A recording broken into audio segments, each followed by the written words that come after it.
Okay, so now on to the Hong Kong situation. Someone asked me my opinion about Hong Kong, and that's all they said. What is your opinion about Hong Kong?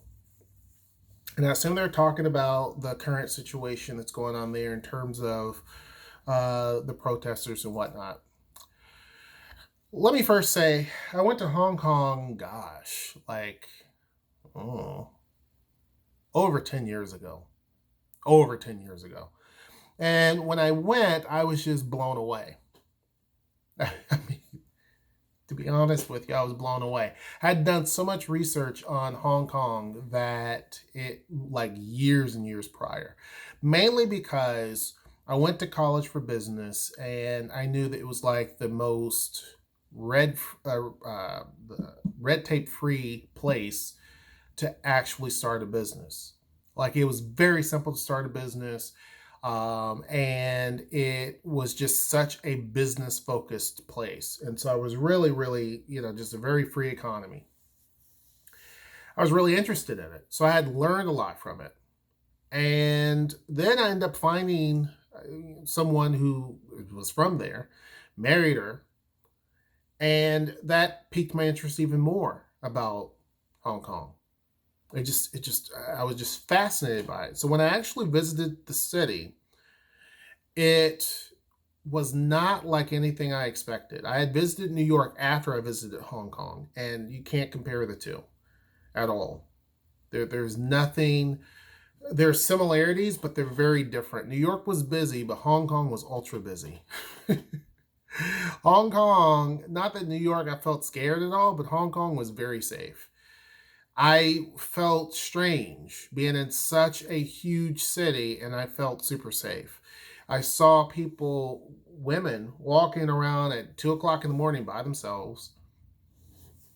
And we're not talking like, um, these look like young girls, like, I don't know, 18, maybe even younger, walking home by themselves late, late, late, late, late at night without fear in the world. And it was just shocking to me that here is a city that was 7 million people at the time and just nothing. Like there was no fear. And so I went downtown, or what's considered to be downtown, and I went to the convention center, which fascinated me. And I liked the design. I went inside of it, all that stuff. And one thing that stood out was the Hong Kong flag, but then you also saw the Chinese flag. And that I took a double take. I think I took a picture of that. And I was reminded too that there is a garrison there of Chinese soldiers. And I was like, wow. Like, for a moment, I'm like, man, I'm pretty far away from home. What if something happened? Now, I knew nothing was going to happen, but it just ran across my mind, right? Then I go into the various different markets that they have, the wet markets, and it was just a different experience. I loved it. Went to the jockey club and actually ate there because my ex, her dad, was a member, and super expensive food and all that type of stuff. It was great. Loved it. I loved it. The money is colorful. I still have some of the money. The money was all colorful and everything. And it was a different experience. Seeing all that water, all the buildings, they just look like a bunch of sticks. Like when you're coming from the airport was, unique. At the time, it was the biggest in the world. You're landing on a man-made, there were two islands, but basically they connected them and made it a man-made thing. It was insane, right? It was insane. So everything about Hong Kong I loved. It was just cool. I mean, I only had one bad experience there with the lady on the subway moving when I sat down. Other than that, not so much. People were generally friendly. It was pretty cool. And you saw wealth juxtaposed to poor pretty simply. Like you could see what's called public estates there, which is kind of here we would call them pretty much the projects. But you would be able to see them right next to middle class apartment blocks. You know what I mean? Like there was not this let's put people in one section type of thing. I mean, at one point that existed there, but really wasn't the case. It was just kind of a mix of everything. And so I really and truly loved the city. I love the vibrancy. You know, the different color taxis mean that they go to, they're mainly in different districts, and the minibuses, which drive like they're on two wheels almost. They drive super fast. Hold on a second. So anyhow, it was just a cool city. Never did I think that Hong Kong would go the route that it's going now. Never would I ever think that the stuff that you're seeing now on TV would happen there in Hong Kong. Not even close. There was a time when I even tried to live in Hong Kong. My ex was looking into that because that's how much I really liked the city. And this, to be honest with you, the protesters are saying they don't want this to be called a riot because government officials are calling it a riot. Let me tell you something. In the Black community, when we've done something similar in terms of protesting against the police and different things like that, people call it a riot. Even when it's peaceful protesting, they'll call it a riot. Or when there is a lot, because to be honest with you, this has been going on for several months, and there have been people that have been hurt. There's been a lot of aggression done by the police and by the protesters. But if that happened here in the U.S., A, it wouldn't be going on this long, and B, there would be a lot more people who would be definitely in prison, jail, and hurt, killed easily, by far. So I understand where people are coming from in terms of this, because they're afraid of China taking away more and more and more freedoms, right? And it's kind of like a point of no return. People are like, if we don't go full force on this to make sure that basically they have their own independence, kind of be like a Singapore, then they're going to be slowly under the thumb, gradually every day, of China. And I get that. The one thing is that China doesn't really need Hong Kong anymore. It used to be back in the day, during the handover, there wasn't a lot of prosperous cities like Hong Kong. Back in the mid-90s, early 90s, China didn't have it like that. You know what I mean? Like, it was getting there, but it didn't have a lot of ultra-modern cities and all of that type of stuff. There were some cities that were impressive, Beijing and whatnot. But since that time, and I knew someone who lived in Shanghai. He was a friend of mine. He lived in Shanghai, and he went back, let's say, he was there in the early 90s. I knew of him in the early mid-2000s. He went back there a couple of years after I had met him, and he said it was completely different. like Shanghai didn't look at all like what it did. He didn't even think he was in the same city, because it had just warp changed like that in a matter of just a few years. It just completely, everything was so different. Like none of what he saw existed back when he had lived there. So just in a matter of 10 years, Shanghai just drastically changed. Beijing, all of those places, and even newer cities, villages that were tiny towns are now these mega cities. And so now China doesn't really need Hong Kong like it did. It needed Hong Kong for clout. It needed Hong Kong for kind of that gateway. But it doesn't really need that anymore. So it doesn't have to really abide by. And this is what a lot of the Hong Kong folks are saying. And I guess the concern is that China doesn't really have to abide by those original rules that it said it was going to abide by whenever the British handed it over. So a lot of people are saying that they want 5 different conditions to be recognized. Now, obviously, the chief executive, she did one of those, right? And that was pulling the extradition bill. But it's kind of a little too late. And the others, which I don't know them, to be honest with you, right offhand, but probably aren't going to happen. And here's the reason why. Now both are kind of at a point where they can't give up. If the chief executive gives in, then it's going to look like she caved to pressure and basically allowed all of the destruction and everything that's going on to win. The other side, the protesters feel like if they cave in, it was all for naught. All of the things that they did are for naught. Now, when you're looking at it from the business perspective, it really does hurt Hong Kong's economy. Everything that's going on, tourists aren't going there as much as they used to. Businesses are shutting down because they don't want to take on the damage, and people aren't out shopping like they used to. So economically, it's damaging and destroying Hong Kong. And we have to think about the future, not just today, 2019 or even 2020, but in the future, what this says about Hong Kong.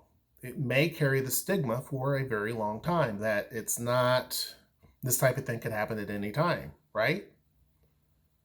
Because unfortunately, the business world, especially the international business world, will hold on to past events for a very long time and say, yeah, it's a great city, but remember when these protests lasted for several months? So it's gonna create some anxiety.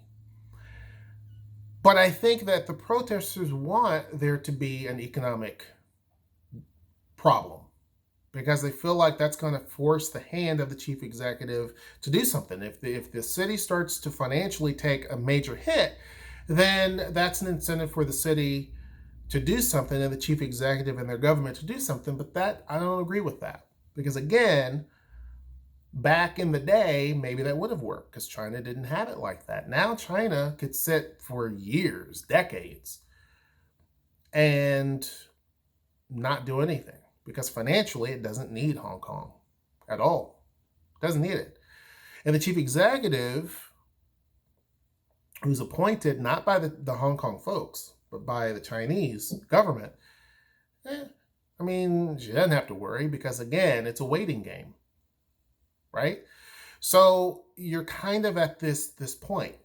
The Chinese government won't necessarily jump in and react and unleash that garrison because they know that probably is going to bring in the United States and the British and everybody else.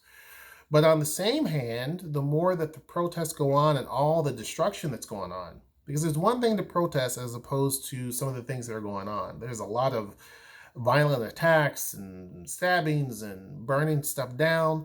That type of thing then makes the international community back off. You see what I'm saying? When you look at South Korea and they wanted to get rid of Park Geun-hye or whatever her name was, because of the Soho ferry disaster and other things that happened that she was a part of, they did a peaceful protest. I mean, that country literally wanted her out. And so millions of people participated and she resigned, right? And so that was respected. Like it didn't really affect South Korea's economy because the international community is like, okay, cool. They could support that and say, cool, you wanted a change in government, not a problem. They can financially say, sure, we can continue investments there. Now, it's kind of like if they were to defend the protesters in Hong Kong, it's kind of like they're defending destruction. They're defending some of the folks who are burning stuff down, blocking roadways, doing the stuff that they're doing. They're basically supporting anarchy. And so you're not going to get any government in the world to really stand behind and support that. I mean, to a small degree, Singapore does. And Taiwan, mainly Taiwan. I shouldn't say Singapore. I know Taiwan loosely does, but Taiwan is not technically an official country. It's not recognized. So it's different, right? It's a little different. So where do I stand on this? I think that definitely Hong Kong should be its own country. Really and truly, China doesn't have much of a benefit of having Hong Kong any longer. The Hong Kong folks would probably feel a lot more comfortable being their own country. The problem with that is you always have a massive country to the north of you and surrounding you in some respects that could easily invade you. I mean, that's the problem that Taiwan faces. Excuse me. So there's all these different issues that come with that whole independence thing. And you also have the long-lasting effects of this particular protest and what that does internationally. Keep in mind that the economy of Hong Kong is weakened. The amount of trade that's going on in Hong Kong has slowed. The amount of property damage has been astronomical. And it's going to take a long time to fix that. It's going to take a long time to repair that. The relationship between the police and the citizens are abysmal. So it's going to take years for that tiny island to get back to where it was, if it can. It may not be able to ever be the place it once was when I visited there. It may never be. That doesn't mean that it's going to be some, backwoods place. I'm not saying that. But I don't think it's ever going to be exactly the way that it once was, because the perception of it is different. I think that the protesters had a lot of international support at one time, but now I think that's starting to wane, only because when people see Molotov cocktails flying and they see all this other stuff going on, keep in mind the world will always be on the side of the police. I mean, again, look at what's going on in American cities where innocent folks get killed by cops. It'd be different whenever it's justified, but when it's not justified, people still side with the police, by and large. So you're going to have that same response in terms of the Hong Kong police. They're going to say that the police are justified in what they're doing because look at what's going on outside. You see what I'm saying?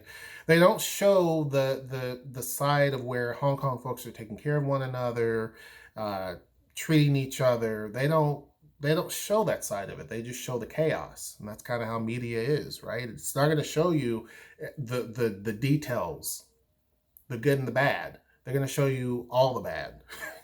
And so, unfortunately, that's what the world is going to see.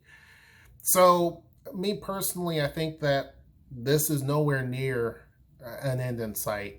Neither side has any sort of benefit of backing down. It's costing the economy a lot of money. It's costing the citizens a lot of money, the protesters even a lot of money, because a lot of these protesters are financing some of this stuff on their own. And there's probably not an end in sight in this particular circumstance. Where does it go from here? I don't know, to be honest with you. That I don't know. But I think now it's at a critical point where neither side really can back down without feeling a massive defeat. But anyhow, that's kind of my opinion. Not really my business, to be honest with you. It's not. I don't live there. It's just my 2 cents. Someone asked me about it. That's why I was on the fence on whether or not I wanted to talk about this topic, because I was asked about it earlier on. And people know that I've been there, and my ex-wife was from there. But anyhow, that's kind of my opinion. Hope you guys enjoyed this video. Make sure you like, share, and subscribe. And until next time, I will see you. Take care.